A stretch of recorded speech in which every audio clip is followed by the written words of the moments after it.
Ce lundi 27 mars 2023, Seb Lafrite était convié au micro de France Inter. L'occasion pour le youtubeur de s'expliquer quant à la tribune signée par de nombreux influenceurs.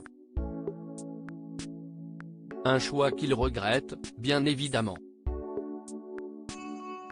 C'est une affaire qui affaiblit le milieu de l'influence. Alors que la France est fragilisée suite au passage en force de la réforme des retraites, de nombreux influenceurs se mobilisent pour faire entendre leur voix. Depuis, ils n'hésitent pas à prendre la parole pour dénoncer une autre réforme.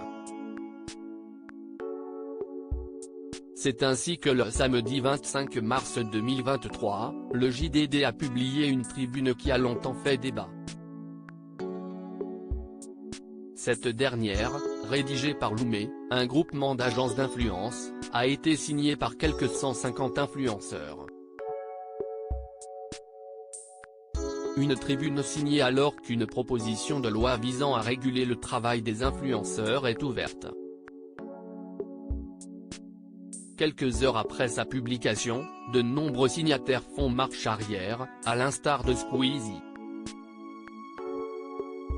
J'ai fait l'erreur de donner mon accord pour que mon nom apparaisse dans une tribune très maladroite, que je n'aille même pas lu avant publication, tweet ainsi le plus gros youtubeur français, du haut de ses 18 millions d'abonnés, le lundi 27 mars 2023.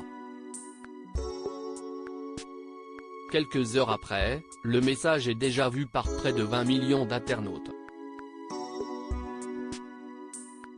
Du côté des réactions, ils sont nombreux à contester le message de Squeezie et à critiquer la méthode. Les youtubeurs dans la tourmente. Ce lundi 27 mars 2023, un autre youtubeur s'est expliqué au micro de France Inter. On a tous globalement signé un truc avec 2-3 échanges WhatsApp, ce qui est la honte pour nous parce qu'on passe un peu pour des cons, confie alors Seb Lafrite.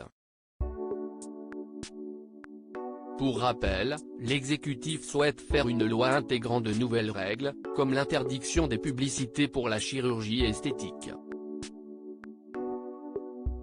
La séquence est partagée sur le compte Twitter officiel de la station, faisant réagir de nombreux internautes. Un sujet bien éloigné des habitudes de Seb Lafrite. Et il s'en explique.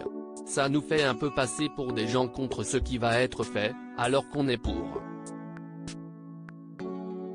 On nous a vendu le texte comme quelque chose qui ferait une nuance entre les créateurs de contenu et les influenceurs de Dubaï. On s'est tous fait avoir de la même manière, concède le compagnon de Lena Situation. Alors que la tribune semble avoir été mal comprise par de nombreux influenceurs, les députés s'apprêtent à débattre autour d'un encadrement plus soutenu du métier de l'influence.